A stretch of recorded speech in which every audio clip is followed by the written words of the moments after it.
ఒక యోగి ఆత్మకథ 28వ అధ్యాయం. కాశీ పునర్జన్మ వెల్లడి.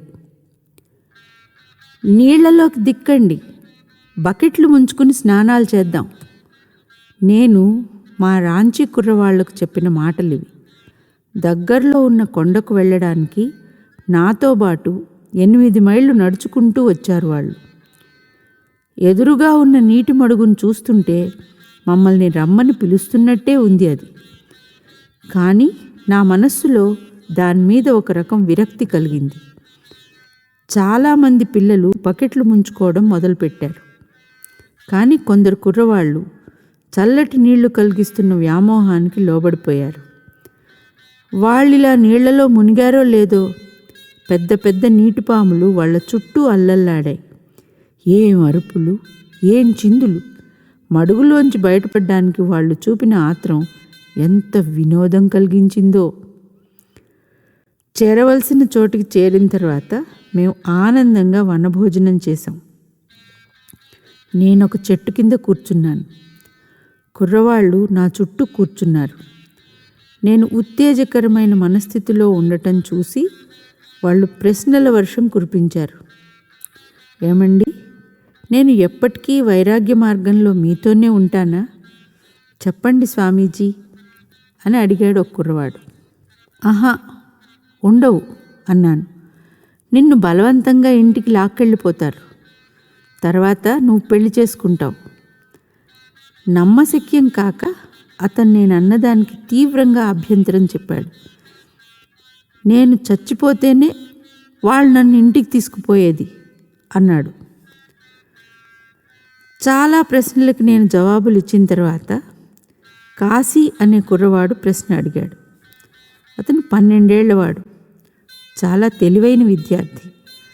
అతనంటే అందరికీ ఇష్టం. స్వామీజీ, నా అదృష్టం ఎలా ఉంటుందండి అని అడిగాడు. త్వరలో చనిపోతావు నువ్వు. పట్టశక్యం కాని శక్తి ఏదో పట్టుపట్టి నా నోటి నుంచి ఈ మాటలు అనిపించినట్టు తోచింది. ఈ ప్రకటనకు నాతో పాటు ప్రతి ఒక్కరూ విస్మయం చెంది దుఃఖపడ్డారు. అసందర్భ ప్రలాపం చేసే కుర్రవాడిలా నన్ను నేను తిట్టుకుని మరే ప్రశ్నలకు జవాబులు ఇయ్యనని చెప్పేశాను. మేము విద్యాలయానికి తిరిగి వెళ్ళిన తర్వాత కాశీ నా గదికి వచ్చాడు. నేను చచ్చిపోతే తిరిగి నేను పుట్టినప్పుడు నన్ను మీరు కనుక్కుని మళ్ళీ ఆధ్యాత్మిక మార్గంలోకి తీసుకువస్తారా అండి అంటూ ఏడుస్తూ అడిగాడు. కష్టమైన ఈ అసాధారణ బాధ్యతను నేను నిరాకరించక తప్పలేదు. కానీ ఆ తర్వాత కొన్ని వారాల పాటు కాశీ నన్ను గట్టిగా ఒత్తిడి చేశాడు. అతను ఆశ వదులుకునేటంత అధైర్యపడటం చూసి చివరికి ఓదార్చాను. సరే అని మాటిచ్చాను. పరమాత్ముడు నాకు సహాయపడితే నిన్ను కనుక్కోవడానికి తప్పకుండా ప్రయత్నం చేస్తాను. వేసంగి సెలవుల్లో నేను చిన్న ప్రయాణం మీద బయలుదేరాను. కాశీని నాతో పాటు తీసుకువెళ్ళలేకపోతున్నందుకు విచారించి నేను బయలుదేరే ముందు కాశీని నా గదికి పిలిచి ఎవరు ఎంతగా ఒప్పించడానికి పూనుకున్నా సరే ఈ విద్యాలయ ఆధ్యాత్మిక స్పందనల వాతావరణంలోనే ఉండమని జాగ్రత్తగా చెప్పాను. అతను కనుక ఇంటికి వెళ్ళకపోయినట్లయితే రాగల ప్రమాదాన్ని తప్పించుకోవచ్చునని ఎందుకో నాకు అనిపించింది. నేను ఇలా వెళ్ళానో లేదో కాశీ తండ్రి రాంచీలో దిగాడు. ఆయన తన కొడుకు సంకల్పాన్ని భగ్నం చేయడానికి 15 రోజుల పాటు ప్రయత్నించాడు. కాశీ వాళ్ళమ్మని చూడ్డానికి ఒక్కసారి కలకత్తా వచ్చి 4 రోజులు ఉంటే చాలు, మళ్ళీ తిరిగి రావచ్చునని చెప్పాడు. కాశీ ఒకే పట్టు మీద తిరస్కరిస్తూ వచ్చాడు. చివరికి ఆ తండ్రి పోలీసుల సహాయంతో తన కొడుకుని తీసుకుపోతానని చెప్పాడు. ఈ బెదిరింపుతో కాశీ ఆందోళన పడ్డాడు. విద్యాలయాన్ని గురించి ఏ దుష్ప్రచారం జరగడానికైనా తాను కారకుడు కావడం అతనికి ఇష్టం లేదు. వెళ్ళడం తప్ప అతనికి గత్యంతరం కనిపించలేదు. కొన్నాళ్ల తర్వాత నేను రాంచీకి తిరిగి వచ్చాను. కాశీని ఏ రకంగా తీసుకుపోయింది వినగానే నేను కలకత్తా వెళ్ళే బండి ఎక్కాను. అక్కడ ఓ గుర్రబండి కట్టించుకున్నాను. ఆశ్చర్యం ఏమిటంటే ఆ బండి గంగానది మీదున్న హౌరా బ్రిడ్జిని దాటిపోతూ ఉండగా నేను చూసిన మొదటి వ్యక్తులు కాశీ తండ్రి, ఇతర బంధువులు. వాళ్ళు సంతాప సూచకమైన బట్టలు కట్టుకొని ఉన్నారు. మా బండివాణ్ణి ఆపమని అరిచి గబుక్కును బండిలోంచి ఉరికి అభాగ్యుడైన ఆ తండ్రి వైపు తేరిపారా చూశాను. హంతక మహాశయ, నా కుర్రవాణ్ణి చంపేశారు మీరు అంటూ కొంత మటుకు అనుచితంగానే అరిచాను. కాశీని బలవంతంగా కలకత్తాకు తీసుకువచ్చి తప్పు చేశానని అప్పటికే గ్రహించాడు ఆ తండ్రి. అక్కడున్న కొద్ది రోజుల్లోనే ఆ అబ్బాయి కలుషితమైన ఆహారం తిని కలరా వచ్చి చనిపోయాడు. కాశీ మీద నాకున్న వాత్సల్యము, పోయిన తర్వాత మళ్ళీ అతన్ని కనుక్కుంటానని చేసిన వాగ్దానము నన్ను రాత్రింబగళ్ళు వెంటాడుతున్నాయి. నేను ఎక్కడికి వెళ్ళినా సరే అతని ముఖం నా కళ్ళ ముందు ఆడుతూనే ఉంది.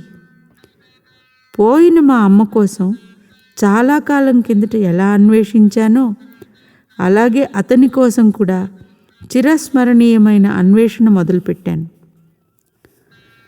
భగవంతుడు నాకు వివేచన శక్తి ఇచ్చినందుకు దాన్ని నేను తప్పకుండా వినియోగించాలని, ఆ అబ్బాయి సూక్ష్మ శరీరం ఉనికిని తెలుసుకోవడానికి వీలైన సూక్ష్మ నియమాల్ని కనిపెట్టడానికి నాకు గల శక్తుల్ని సంపూర్ణంగా కూడగట్టుకుని అందుకు శ్రమించాలని అనిపించింది. అతను తీరని కోరికలతో స్పందిస్తున్న ఆత్మ.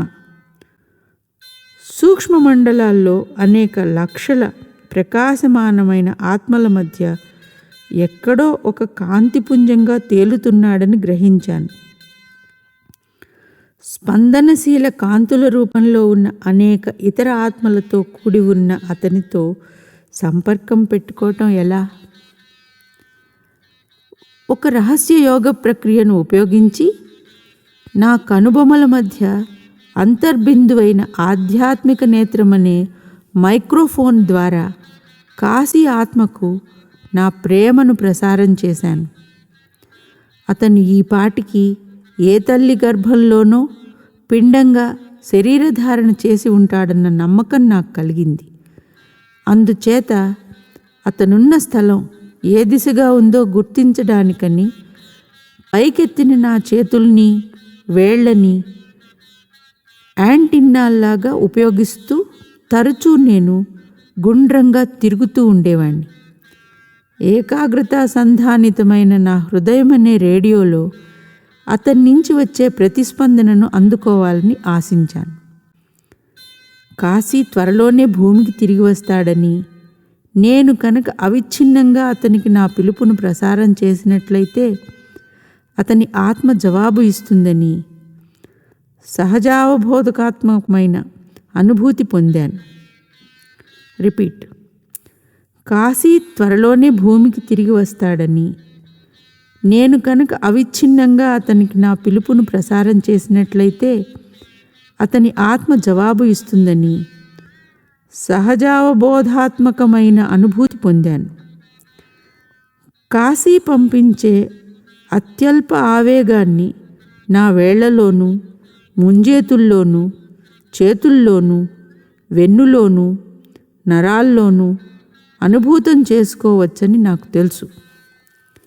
కాశీ చనిపోయిన తర్వాత 6 నెలల పాటు నేను ఈ యోగ ప్రక్రియను తరగని ఉత్సాహంతో నిలకడగా సాధన చేశాను. ఒకనాడు పొద్దున కలకత్తాలో జనసమ్మర్దంగా ఉన్న బౌబజార్ అనే పేటలో కొంతమంది స్నేహితులతో పాటు నడుస్తూ మామూలు పద్ధతిలో చేతులు పైకి ఎత్తాను. మొట్టమొదటిసారిగా ప్రతిస్పందన వచ్చింది. నా వేళ్లలోంచి, అరిచేతుల్లోంచి విద్యుదావేగాలు లోపలికి ప్రసరిస్తూ ఉండటం కనిపెట్టి పులకించిపోయాను. ఆ విద్యుత్ ప్రవాహాలు నా చైతన్యంలోని ఒకానొక గహనాంతర స్థానం నుంచి అత్యంత ప్రబలమైన ఆలోచనగా రూపాంతరం చెందాయి. నేను కాశీని, నా దగ్గరికి రండి. నేను హృదయం అనే రేడియో మీద ఏకాగ్రత నిలిపినప్పుడు ఆ ఆలోచన దాదాపుగా నా చెవికి వినవచ్చింది. కాశీకి సహజ లక్షణమైన కొద్దిపాటి బొంగురు గొంతుతో గుసగుసలాడుతున్నట్టుగా పిలిచిన పిలుపును మళ్ళీ మళ్ళీ విన్నాను. నా స్నేహితుడు ఒకటి చెయ్యి గుంజి పట్టుకుని ఆనందంగా చిరునవ్వు నవ్వాను. కాశీ ఎక్కడున్నది నేను తెలుసుకున్నట్టు అనిపిస్తోంది. నేను గిరగిరా తిరగడం ప్రారంభించాను. నా స్నేహితులు, దారిన పోయే జనము చోద్యంగా చూస్తున్నారు. నేను దగ్గరలో ఉన్న ఒక సందువైపు తిరిగి ఉన్నప్పుడు మాత్రమే నా వేళ్లలో విద్యుత్ తరంగాలు జల్లుమనిపిస్తున్నాయి. ఆ సందుకు సర్పెంటైన్ లేన్ అన్న పేరు సరిగానే సరిపోయింది. నేను తక్కిన వైపులకు తిరిగినప్పుడు ఆ సూక్ష్మ విద్యుత్ ప్రవాహాలు అంతరించాయి. ఆహా, కాశీ ఆత్మ ఈ సందులో ఒక ఇంట్లో ఒక తల్లి కడుపులో ఉందన్నమాట అనుకున్నాను. నేను, నా స్నేహితులు సర్పెంటైన్ లేన్లోకి నడిచాం. పైకెత్తి ఉన్న నా చేతుల్లో స్పందనలు బలమై వెనకటి కన్నా స్పష్టమయ్యాయి. ఏదో ఒక అయస్కాంత శక్తి పనిచేసి నన్ను రోడ్డుకు కుడిపక్కకు లాగేసింది. ఒక ఇంటి గుమ్మం దగ్గరికి వెళ్ళేసరికి నా కాళ్ళు స్తంభించిపోవడం చూసి ఆశ్చర్యపోయాను. ఊపిరి కూడా బిగబట్టేసి గాఢమైన ఉద్రేకంతో తలుపు తట్టాను. ఒక పని మనిషి వచ్చి తలుపు తీసింది. అయ్యగారు ఇంట్లోనే ఉన్నారని చెప్పింది. ఆయన 2వ అంతస్తు నుంచి మెట్లు దిగివచ్చి సంగతి ఏమిటన్నట్టుగా నా వైపు చిరునవ్వు నవ్వారు. నేను అడగదలుచుకున్న ప్రశ్న ఎలా ఉండాలో మనసులో ఇంకా అనుకోనే లేదు. అది ఒక రకంగా సంగతము, మరో రకంగా అసంగతము కూడా. ఏమండి, మీరు మీ భార్య సంతానం కలుగుతుందని సుమారు 6 నెలల నుంచి ఎదురుచూస్తున్నారా? దయచేసి చెప్పండి. అవునండి, నిజమే. నేను సాంప్రదాయకమైన కాషాయ వస్త్రాలు ధరించిన సన్యాసినని గమనించి ఆయన మర్యాదగా, మా సంగతులు మీకు ఎలా తెలిసాయో దయచేసి చెబుతారా అని అడిగారు. కాశీని గురించి, నేనిచ్చిన వాగ్దానం గురించి విన్న మీదట ఆయన ఆశ్చర్యచకితుడై నా వృత్తాంతం నమ్మాడు. పసిమి ఛాయగల అబ్బాయి పుడతాడు మీకు అని చెప్పాను. అతని ముఖం వెడల్పుగా ఉంటుంది, నుదుటిపైన ఒక సుడి ఉంటుంది. అతని ప్రవృత్తి ఆధ్యాత్మికత వైపు మొగ్గి ఉంటుంది అని చెప్పాను. పుట్టబోయే బిడ్డకు కాశీ పోలికలు ఉంటాయని నాకు నిశ్చయంగా అనిపించింది. తర్వాత పసివాడిని చూడ్డానికి వెళ్ళాను. అతనికి కాశీ అన్న పాత పేరే పెట్టారు తల్లిదండ్రులు. ఆ పసితనంలో కూడా అతనిలో నా రాంచీ ప్రియశిష్యుడి పోలికలు కొట్టవచ్చినట్టు కనిపిస్తున్నాయి. పిల్లవాడు నన్ను చూస్తూనే ఆప్యాయత కనపరిచాడు. గతంలోని ఆకర్షణ ఇప్పుడు 2 పెళ్ళుబుకింది. చాలా ఏళ్ల తర్వాత కిశోరావస్థలో ఉన్న ఆ పిల్లవాడు నేను అమెరికాలో ఉన్నప్పుడు నాకు ఉత్తరం రాశాడు. సన్యాస మార్గంలో సాగాలని తాను గాఢంగా అభిలషిస్తున్నట్టు వివరించాడు. నేను అతన్ని హిమాలయాల్లో ఉన్న ఒక గురువు దగ్గరికి పంపించాను. పునర్జన్మ ఎత్తిన కాశీని శిష్యుడిగా స్వీకరించారు ఆయన. ఒక యోగి ఆత్మకథ 28వ అధ్యాయం. కాశీ పునర్జన్మ వెల్లడి సమాప్తం.